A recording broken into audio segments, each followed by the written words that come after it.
சங்கீதம் 16ஆம் அதிகாரம் அதனுடைய 11ஆம் வசனத்தை வாசிப்போம். ஜீவ மார்க்கத்தை எனக்கு தெரியப்படுத்துவீர்.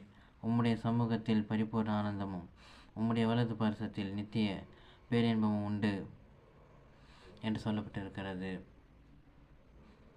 நமக்கு உண்மையான சந்தோஷமும் சமாதானமும் நித்திய மகிழ்ச்சியும் பரிபூர்ண ஆனந்தமும் எங்கே இருந்து நமக்கு வரும் என்றால் கிடைக்கும் என்றால் பார்த்தீர்களானால் தேவ சமூகத்தில் தான். நாம் தேவ சமூகத்திலே ஜெபிக்கும் பொழுது அவருக்காக காத்திருக்கும் பொழுது அவர் பாதத்தில் அமர்ந்திருக்கும் பொழுதுதான் நமக்கு நித்திய பேரின்பமும் பரிபூர்ண ஆனந்தமும் சமாதானமும் சந்தோஷமும் நமக்கு கிடைக்கிறதா இருக்கிறது.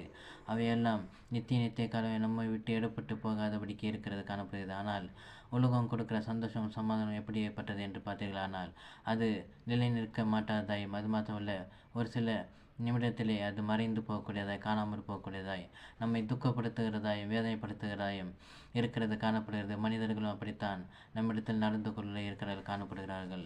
ஆனால் நாம் தேவ சமூகத்திலே காத்திருக்கும் பொழுது அவரிடத்தில் இருந்து நமக்கு ஜீவன் கிடைக்கிறதாயும் நித்திய ஜீவன் கிடைக்கிறதாயும் பரிபூர்ண ஆனந்தம் சந்தோஷமும் சமாதானம் கிடைக்கிறதாய் இருக்கிறது காணப்படுகிறது. அது மாத்திரமல்ல அது எப்பொழுதும் நம் உள்ளத்திலே நிலை நிற்கிறதாயும், அது மாத்திரமல்ல தேவனிடம் ஜீவ மார்க்கம் இருக்கிறது காணப்படுகிறது. அவரிடத்தில் நாம் சஞ்சரிக்கும் பொழுது, அவரிடத்தில் நாம் சேரும் பொழுது அவர் நம்மை ஜீவனுள்ள தேசத்தில் சேர்க்கிறவராயும் ஜீவனுள்ளவருடைய பாதையிலே நம்மை நடத்துகிறவரையும் பரலோக ராஜ்யத்திலே கொண்டு போய் சேர்க்கிறவராயும் இருக்கிறார் காணப்படுகிறார். ஆகவே நீங்கள் ஒவ்வொருவரும் இயேசு கிறிஸ்துவினிடத்தில் வரும்பொழுது உங்களை பரலோக ராஜ்யத்துக்கு வழி நடத்துகிறார் இருக்கிறார்.